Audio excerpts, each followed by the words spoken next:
PLN mengungkapkan pemadaman listrik bergilir di sejumlah daerah terjadi akibat kendala teknis dan pasokan batu bara. Namun di sisi lain, Kementerian SDM membantah pasokan batu bara langka.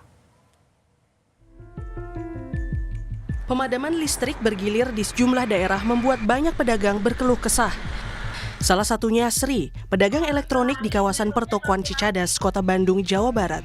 Aktivitas jual beli di tokonya terhambat karena listrik kerap mati beberapa minggu terakhir. 2 hari ke belakang pernah 1 kali sampai jam 6:30 dari sore. Cuman besoknya enggak, besoknya lagi mati sama jam segituan sih sore sampai jam 6:30 kayak gitu. Misalkan nggak punya genset juga kan repot. Kalau misalkan kita ada yang masuk, ada yang apa, pengen lihat kayak TV atau kulkas, mati masa mau dilihat apa? Pengen lihat gambar. Atau misalkan speknya kayak gimana, nah itu kan. Pedagang di daerah lainnya seperti di Depok dan Indramayu, Jawa Barat, serta Blora dan Semarang, Jawa Tengah juga terdampak pemadaman listrik beberapa waktu belakangan. Mereka merugi hingga ditinggal pembeli karena usaha mereka sulit beroperasi saat dapat giliran listrik padam. Menteri ESDM Bahlil Lahadalia menyatakan telah berkomunikasi intensif dengan Direktur Utama PLN terkait teknis mencegah pemadaman listrik. Bahlil memastikan tak ada kendala pasokan batu bara dari pihak Kementerian ESDM ke PLN. Namun, PLN perlu memastikan teknis distribusi batu bara tersebut berjalan lancar ke pembangkit listrik PLN dan mitranya. Batu bara tidak ada kelangkaan. Nah, tapi teknisnya untuk sampai di power plant-nya itu bukan tugas Dirjen Minerba. Itu sudah merupakan teknis daripada manajemen logistik yang dilakukan oleh PLN.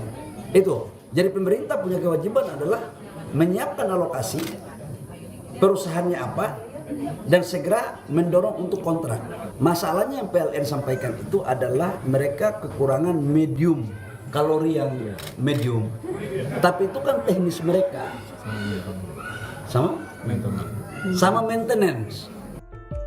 Pengamat ekonomi energi Universitas Gadjah Mada Fahmi Radi menilai pemerintah perlu mengkaji ulang harga batu bara untuk kebutuhan dalam negeri atau Domestic Market Obligation (DMO). Selama ini, para pengusaha batu bara wajib memasok 25% dari total produksi mereka yang dijual $70 Amerika Serikat per metrik ton ke PLN sesuai DMO. Angka itu lebih rendah dari nilai harga batu bara dunia, kini lebih dari $100 AS per metrik ton. Memang pengusaha batu bara itu sudah ada kontrak dalam waktu 1 tahun 20% dari produksinya tadi. Nah, tetapi tidak ada detail itu ya, tiap bulan berapa dan sebagainya itu ya. Sehingga kadang-kadang ini dimanfaatkan oleh pengusaha batu bara pada saat harga batu bara dunia itu sedang tinggi gitu ya. Sekarang misalnya sekitar $135 per metrik ton itu ya. Ini jauh lebih tinggi dibanding dengan harga DMO $70 tadi. Nah, perbedaan harga inilah kemudian kadang-kadang gitu ya, pada saat harga tersebut tinggi, maka wajar kalau kemudian pengusaha batu bara saya akan ekspor dulu. Sabtu lalu, PLN minta maaf atas pemadaman listrik bergilir di Pulau Jawa. PLN mengungkap pemadaman terjadi karena kendala teknis pada 2 pembangkit listrik mitranya dan masalah pasokan batu bara. Pemerintah perlu bergerak cepat sebab hidup masyarakat bergantung pada listrik yang harus terus menyala. Tim Liputan, Kompas TV.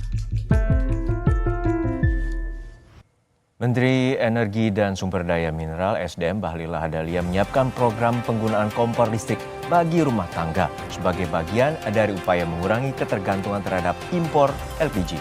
Informasinya akan kami hadirkan usai jeda hanya di Kompas Siang.